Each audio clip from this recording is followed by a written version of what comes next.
Hey guys, welcome back to my channel. I hope you've had an amazing day. So today I am going to be judging Am I the A-Hole Confessions. So let's get started. Ida for refusing to have a fully child-free wedding? So I recently proposed to my long-term girlfriend, and we are planning for a wedding in summer next year. Everything is still very early stages. My fiancé has expressed that she wants a child-free wedding, which I am all down for, but I want to make one expectation. My son, 15M. I had him from a previous relationship and we have evenly split custody of him. Until now, my fiancé has gotten along great with him. We've had days out as a family. She's gone to see his games. He plays ice hockey. And she's even taken him out on fun days, just the two of them. I brought up that I wanted to make an exception to the no kids rule for my son. She shot the idea down straight away and said that she didn't want anyone under 16 there, as she doesn't want to feel like she or anyone else has to babysit on her special day. I told her that no one would have to babysit him. He's 15, and she knows he's well-behaved and a generally quiet kid. She then changed her reasoning and asked why I wanted my old family and life on the day I was supposed to making a commitment to her and our new family. I told her while I will be making a commitment to her, my son will still very much be my son and my family. She then equated it to wanting my ex at our wedding, which I do not and never asked. I told her that I don't care about the aesthetics of the wedding, and that she can pick everything else, the food, the aesthetic, the music, the dress. But all I want is my family at the wedding, my parents, my sisters, and my son. That is my only ultimatum when it comes to our wedding. She started calling me controlling by giving me an ultimatum, and said I had initially agreed to a child-free wedding, and now I'm gaslighting her. I said we can have a mainly child-free wedding, but with this one exception, an expectation that guests can't even complain about being unfair since the only child is the son of the groom. She called me a and is now not talking to me. I really think this is a reasonable want, but maybe I'm not seeing something. So Ada? Right. I think your fiancé is on the wrong. She should at least make an exception for the 15-year-old kid, because at the end of the days, he's still part of the family. I have a feeling that the wife kinda doesn't like the kid, because why on earth would she not want him there? I get she doesn't want to babysit on one of her most important days in her life, but he's 15. I think a 15-year-old is old enough to know how to behave in a wedding. So no, you're not the a-hole. Aida for punishing my 16-year-old stepdaughter after we found out she was bullying a kid for being poor. Not the a-hole high Reddit. About 2 months ago, my wife, F38, and I, M41, learned my stepdaughter, F16, was bullying a girl in school over being poor, getting free lunch at school, and not being able to afford necessities such as her own nice car and stuff. Our daughter was kinda spoiled. We provided her with everything she needed, along with an allowance and a part-time job at my company, small family service business. We've been considered middle class, doing things others weren't as privileged to do, such as buying our daughter a car on her 16th birthday. I come from a family of immigrants and was considered in poverty growing up. After learning about the bullying, I was furious as we thought we didn't raise her to behave that way. She was in honors and top ranking of her class.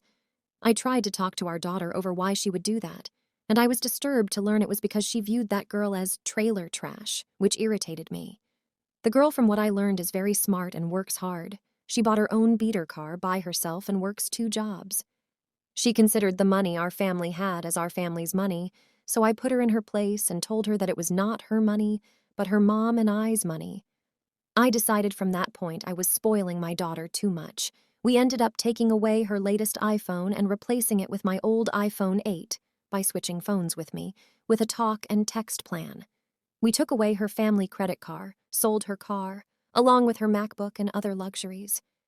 I also told her she would have to find a job without nepotism and work a minimum wage job like everyone else her age, because I'm done giving her handouts if she's gonna act entitled.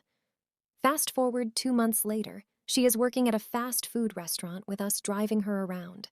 She doesn't talk to me unless she needs something like a ride, but is very upset with me. My wife feels like I am taking this too far because it's affecting her social status and grades in school. I, however, feel like she needs to be humbled because I can't have a daughter who will disrespect people just because the amount of money they have.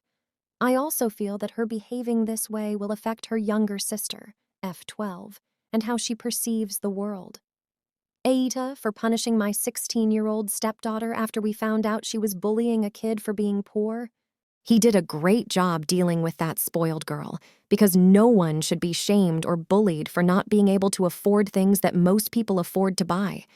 That's just straight up disrespectful. No one should have to feel that way. This girl even called the girl she was bullying Trailer Girl. Just why? No, you're not the a-hole. Next, Aida for asking guests to help pay for childcare. My husband and I are hosting a Christmas party this year. We, along with a lot of our friends, have kids, so we decided it would be convenient for everyone to have childcare at the party. We have a great babysitter, and we're able to secure her for the night. Her rate for this event is a base rate of $30 an hour plus $5 per kid per hour. She will be bringing an assistant, and they'll be in a detached unit in our backyard. She's going to supply toys and crafts for the kids. My husband and I will be paying her base rate and an additional $15 per hour for our kids.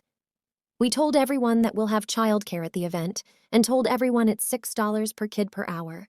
We figured this way we can give our babysitter a nice tip at the end of the night, and it'll still be cheaper than hiring a babysitter. Then we started to get comments saying it was cheap and tacky to have guests pay at our party. Now I'm starting to wonder if getting on-site childcare and expecting people to pay is a bad idea. Aida for asking guests to pay for childcare at our party? I don't know about this one because I get both sides. But I feel the guests should pay because the babysitter is her job to take care of the kids. But in the other hand, they are guests, and they should feel comfortable and welcome. So I don't know about this one. Next. Aida for refusing to get married in a church? My girlfriend and I have been together 6 years, getting married next year. We're in the planning phase of our wedding now. For reference, neither of us are religious, both atheists through and through. However, her family, especially extended family, is very religious. While talking about our plans, I said I would like an outdoor wedding. She, on the other hand, told me she wants a church wedding. When I asked why, she said because all her siblings had a church wedding, and her grandfather, whom she is very close with, wants to see his grandchildren marry the Catholic way. While both of us are atheist, I tend to lean more strongly on the anti-theist side. I have a strong overall disdain for organized religion and believe the world would be better off without it. So I told her that I absolutely would not want to get married in a church. I don't want one of the most important moments of my life to be intertwined with religion. I made it clear this wasn't something I wanted to compromise on. She was upset when I told her that, reiterating how important it is for her and her grandpa. I told her it isn't his wedding, but ours, and she told me that it's supposed to be between two families coming together, and that I'm being selfish by not considering her family too. This went on until it got kinda tense, and we decided to table the discussion before it turned into an argument. Her comment about my being selfish caught me off guard, though. I want some second opinions here before we reopen this can of worms later. Aita? Okay, I think you guys should talk to each other and agree on, here do you want to get married? Or to make it even you can have a marriage in church, and then you can have an after-party outdoors. To be fair, I don't know, I've never planned a wedding before. Well, this was the last confession I had to go through. I hope you guys liked it. Make sure you subscribe. Bye.